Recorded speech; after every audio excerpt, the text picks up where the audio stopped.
speak to the customer, gather a bit of information from the customer about driving style, how they use the car, short journeys, etc.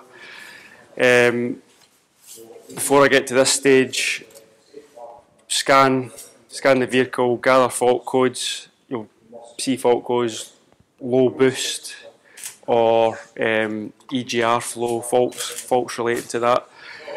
Once I get that information, I take the car a road test, look at the data. I'm looking for airflow.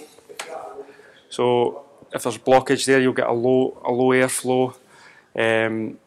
You'll see a deviation in boost. So your desired boost could be 2,400 full boost. That would be the desired. Your actual might be 1,800. So there's an issue there that could be relating to sticky turbo vanes or again airflow through the engine.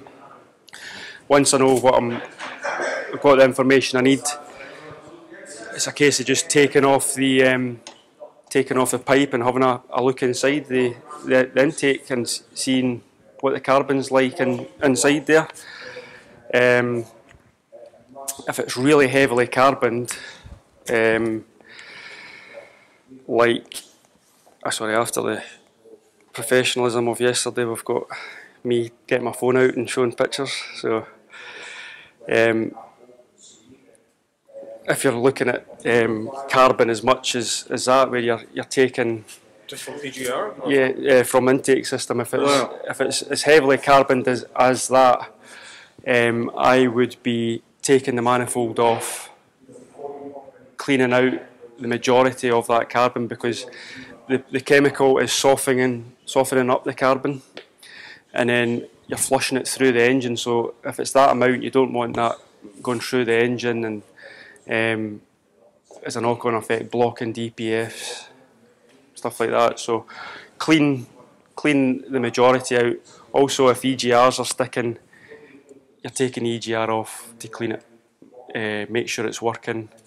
Before you start the process, disconnect the EGR, make sure it's blocked off so that the chemicals aren't going back through for a second burn.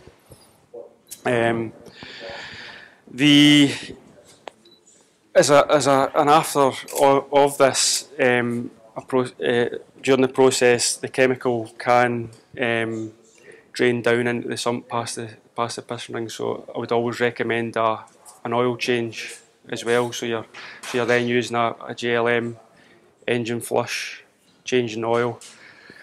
Vehicles that haven't got any running problems, I would recommend this as a service product. If the car's done 50,000–60,000 miles, customers in for a service, why wait till the carbon's at a stage where it's really heavy? Get the product in and clean it before the fault occurs. And then, because you're changing oil anyway, you're doing the service, so use it as a preventative service tool as well. I'm charging a clean out at an intake clean £150 plus VAT. 180 euros. Yeah, and then your oil change is on top of that as well. So it's a good earner there for the time it takes. So two-step process. Step one, easily labelled, so you see it there. Yeah. Just talk about if you do it as a preventative. Alright, okay. The customers go, well, I haven't got any problems. But if you do it as a preventative, can you actually demonstrate that then their engine's running better as a result, even though they didn't know? There is. Darren and the guys at Avon Tuning had a Volkswagen Golf, 85,000 miles, something like that. No running problems, no check engine lights on, anything like that. They measured, dynoed the car prior to the clean. It was 95 brake horsepower, or 97 it was, sorry. The car stock from the factory was 105 bhp. After they done the clean, they dynoed it again, and the car was 104 Right. So returned it to almost stock. But in that as well, the power delivery was more stable. Yeah. It wasn't up and down, so it did have an effect. So that's good. So stage one in, screw the bottle on, make sure it's nipped up nice and tight. Make sure the EGR valve is disconnected or blocked off. You've got your adapter there, comes in two sizes. So if it's a smaller intake on the BMW, stuff like that, it's tucked away down, so you can get that in there. Larger ones just click in. Push the hose on. Start the engine, please.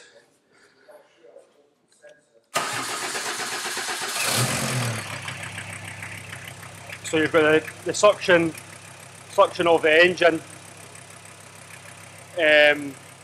Again, if your EGR valve is stuck open, you'll have a low suction there. So that again is leading you to indications you've got issues with that.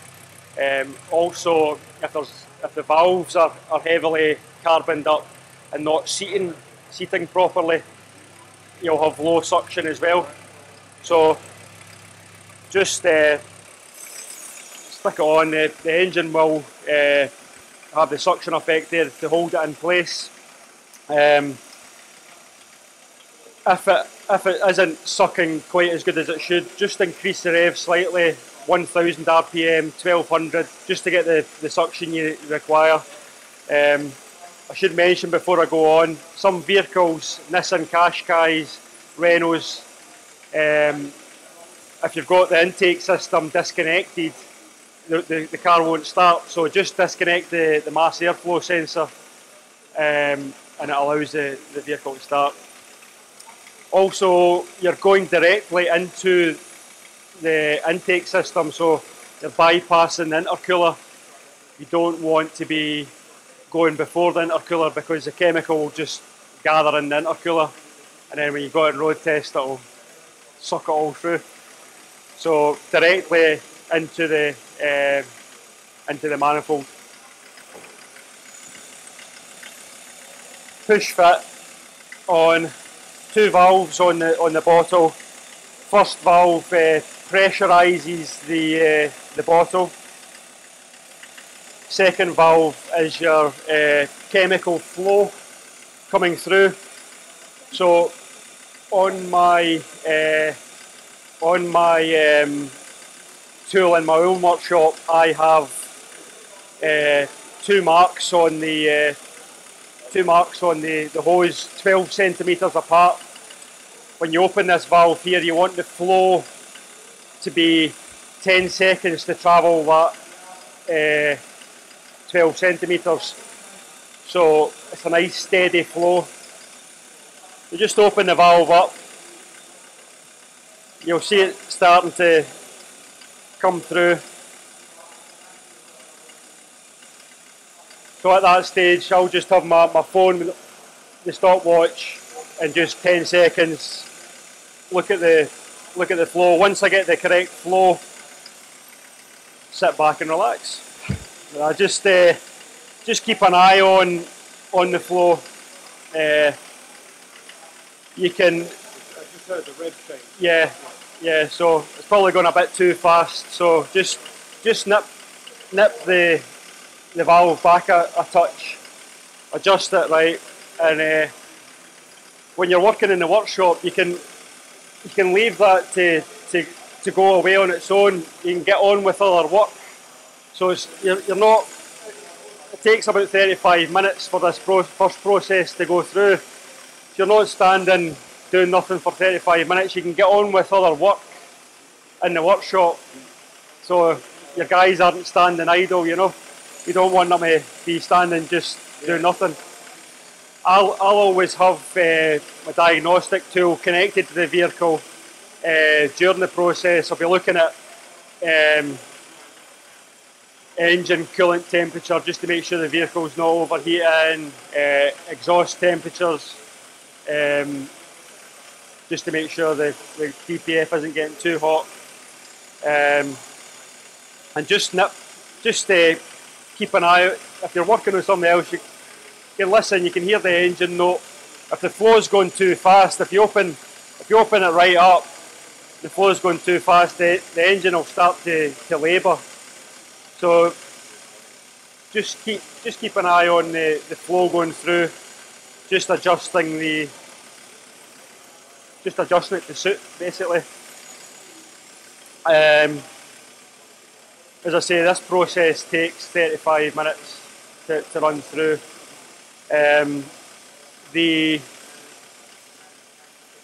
During this process, if it's heavily carboned up, the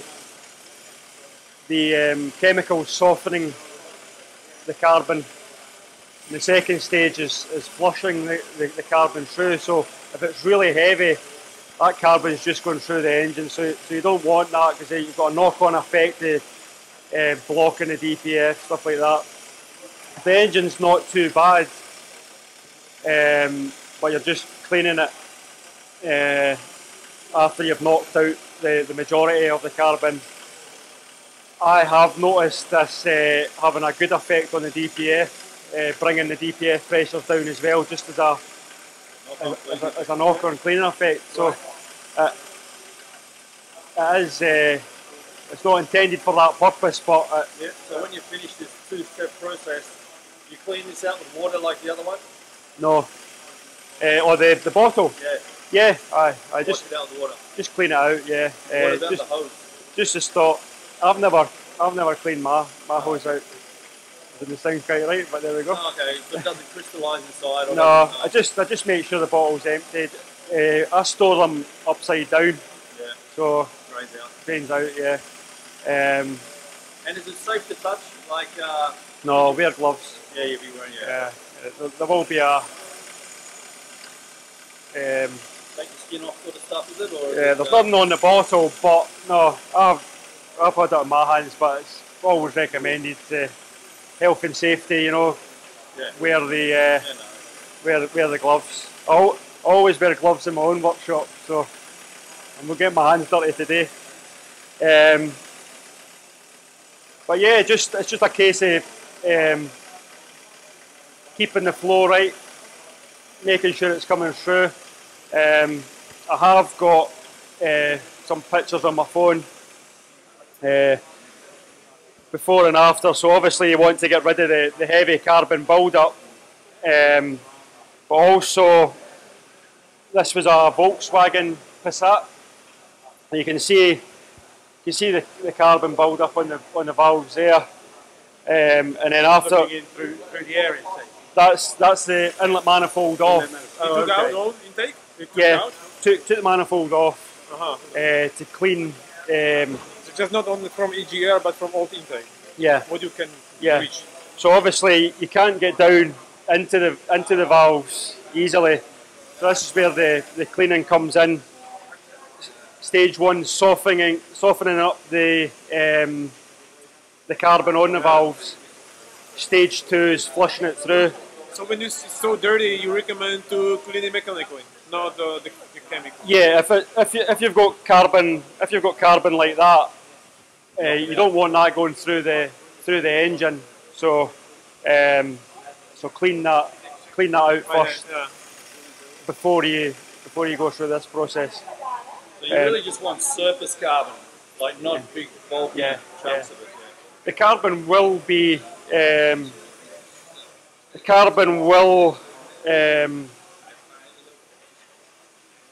Somewhere be soft after the process, so it's not going to like cause any mechanical damage, but it's just going to go through the exhaust. It's like washing a car. If your car's covered in mud, you hose the mud off before you get the sponge on it. So you see EGR valves, when they're heavy like that, they can be sticking. So if the EGR valve's not closing properly, even a small air gap, you're not getting the suction, you're not getting the proper airflow, you're getting a dirty burn, leads to more carbon, so it just builds up in the system. So I'd be taking that EGR valve off, cleaning it prior to doing this. It's only going to get worse, so why wait till it gets worse? Just clean it, and you can see the good cleaning effect it has somewhere on like throttle bodies and stuff like that, because most kind of modern vehicles, the throttle body is right at the manifold, so you're hitting the throttle body directly, or the throttle flap. So you can see the flow there slowed right down, so you're just turning the valve to speed up the flow. Could be something they could look at as maybe having a set regulator, so the flow is set. That'd be my idea. That might be some dimension to some of the JLM guys, but because it's the same rate on every vehicle. Yeah. I guess it depends on how much suction you get. Yeah. So if that's low suction, you have to open it a bit more to maintain a decent flow rate.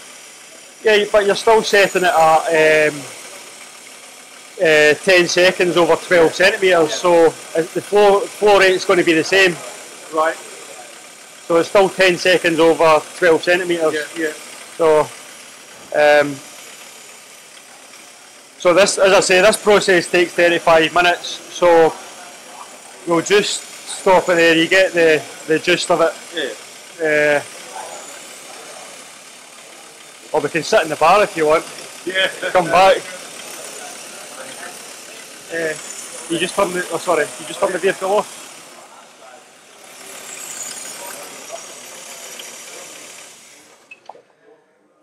I had the same problem. Steering wheel's on the wrong side, so so obviously just hold that, and because it just drops down. So stage 1, the bottle will be empty after 35 minutes.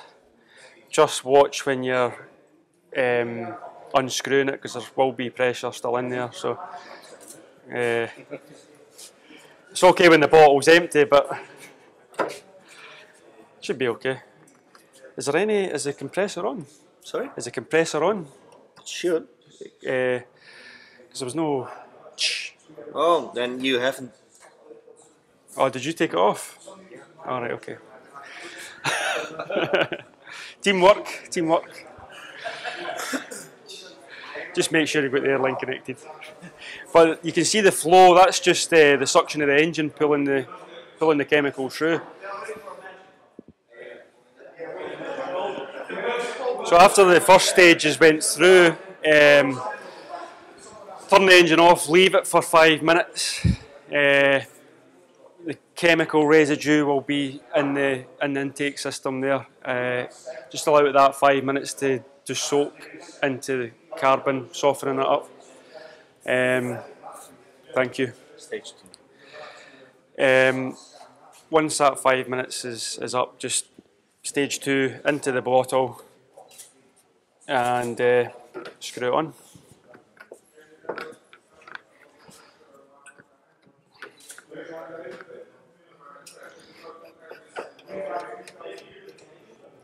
Nip it up and connect the airline.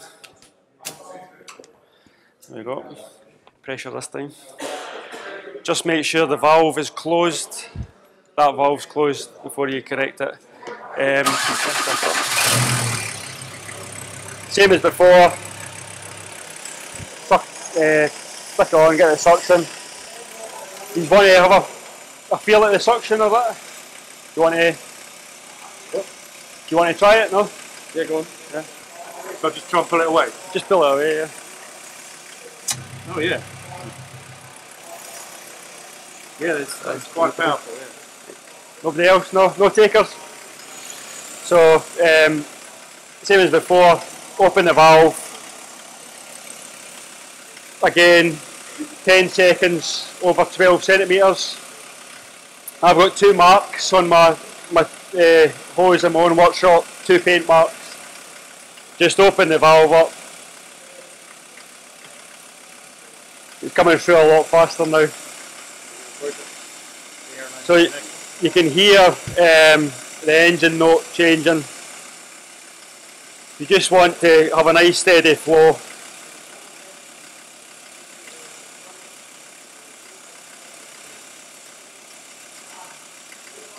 Any tricks to try? It's a pretty simple process by the looks of it. No, you're just making sure. Where are the marks? There? No, they're not on this one. Oh, okay. I just measured 12 centimetres and just put 10 seconds over 12 centimetres. So you can see the bubbles there. Yeah, that's too fast. So you want to just keep adjusting the valve there to get that flow right. So you can see it slowing up there now. See the flow. So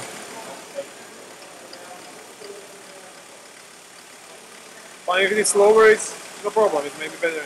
If it's going slower, it's just going to take longer to do the process. The chemical's still going in. It's not going to be a bad thing. It's just time at the end of the day.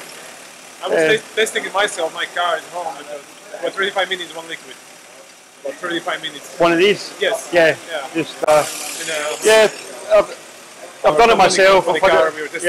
You're just wanting the time for the chemical to make sure it's getting to where it should be getting. If it's going through too fast, it was quite hard to get there because it was very short pipe there, and it was difficult to. Volkswagen Caddy was 14. Well, what, sorry? Volkswagen Caddy. All right. It's very difficult to get there in the section, you know. Yeah. Is that down here? Yeah, it's here and very short. Yeah. If the suction isn't working well, just take the revs up slightly, maybe 1000 RPM, and that'll give you more suction. So this stage is just the first stage is softening up the carbon. Second stage is just washing that off, flushing it off. Yeah, but I was wondering, when there's so much dirt there inside, so this dirt goes into the exhaust and maybe can stack into the DPF. Yeah. Do you have experience with it could happen something, or is the pressure raised up? Yeah. During this process, I've done this process without doing any DPF clean. The car's not had any DPF issues. During the process, you will see, if you're looking at live data, you will see the pressure going up to begin with. But once you've done going up, the pressure is going up. But after you road test the vehicle, the pressure drops right down. Because I also customers, because we are selling it and asking, okay, where goes the dirt? You know, it's cannot. This has a cleaning effect on the DPF as well. It's not intended for that purpose, but because the carbon's soft, the chemical is going through and it's in the exhaust. It's softening up the carbon in the DPF also. And then when you take the car a road test, that carbon's burning off easily. Okay, because carbon is melted to the.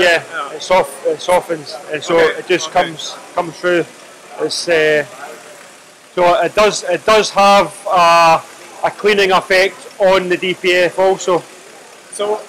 So it's not intended for that purpose, but because I'm monitoring the live data during the process, I know what the DPF pressure is prior to the clean.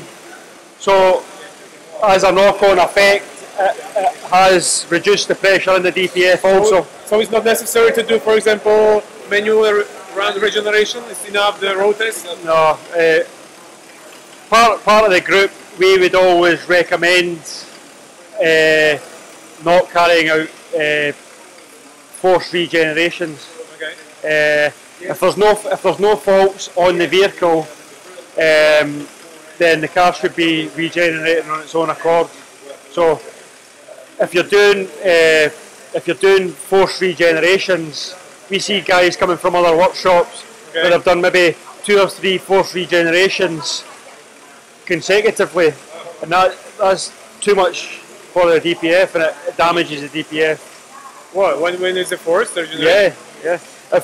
Why? It should have. Well, if the pressure's too high within the DPF and you do a forced regeneration, because the flow of the exhaust isn't good, the heat builds up.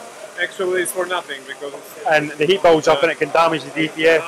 So before you do any forced regenerations, you must know the DPF is in a good enough state to be able to handle. Yeah, because we also discussed one guy in the garage. He forced the regeneration. The car was running 20 minutes for 3,000. It was crazy. Yeah. Can I just get a time check? Time check.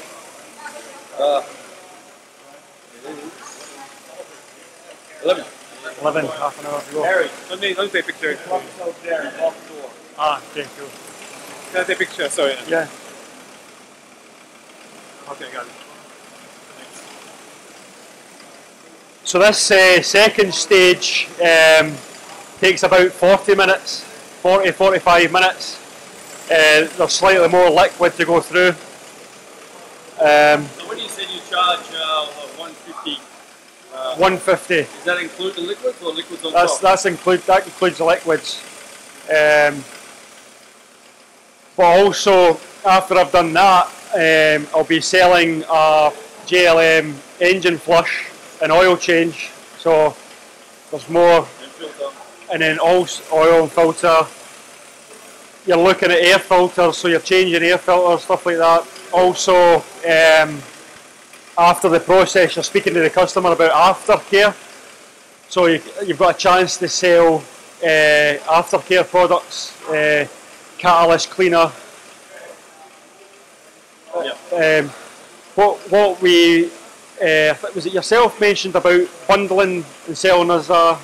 Somebody mentioned it yesterday. Yeah, bundling it. Bundle it and selling it as a. We've done that in the past. After I do a DPF clean and speak to the customer, I've seen me selling a whole box of DPF Regen Plus to the customer as a preventative measure. I've also had the Regen Plus. If the car is going to continuously get used town driving and not give the DPF a chance to regenerate, that's actually held the pressure down long term. So it's a good product. So as I say, anybody any questions? No? No? No? No? Okay. As I say, this process is 40 minutes. You're back and forth, just checking the flow rate. The whole process is 40 minutes? No, the second process, the second process is 40 minutes. First process is 35 minutes. Obviously, if your flow, keep checking it, make sure it's about the 10 seconds between the 12 centimetres. If it's slower, then it's obviously going to take longer to complete. I was saying about checking the data before, like boost pressures, stuff like that. We have seen vehicle with sticky turbo vanes. The clean process has had good effect on that. Yeah. Obviously, if it's too bad, then it's too bad. But we have seen cars with. Do you use the turbo clean as well? The standard turbo clean? I've not. No. So Darren doesn't recommend that. He's not. Pushed it? He's not pushed it to me. He has had them in stock just for trials and stuff like that. A couple of the guys on the network have used them and have had results from them. So it's not a bad product, but I've just not had a need for it myself. If you're using this as a service item, sorry.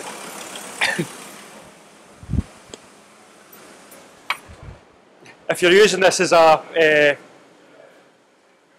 service item also as a preventative measure, you're not going to have issues with sticky vanes and stuff like that in your turbo. So, but somebody was asking me earlier on how often would I do that. I wouldn't say it's needed every year. If the car's coming into you for the first time, done 60-70,000 miles and it's not got any issues, customers want it serviced, sell it to the customer as a preventative measure. And then also you're selling on your in-tank cleaners and stuff like that, again, preventative. So it's really the key, but it's trying to sell that preventative measure to the customer can sometimes be hard. Generally people wait until their car's running crap. You know, it's the old thing, you go to the dentist in 6 months or whatever to avoid having your teeth pulled. Exactly, good analogy. Avoid the pain. I'll use that in the next group. Yeah.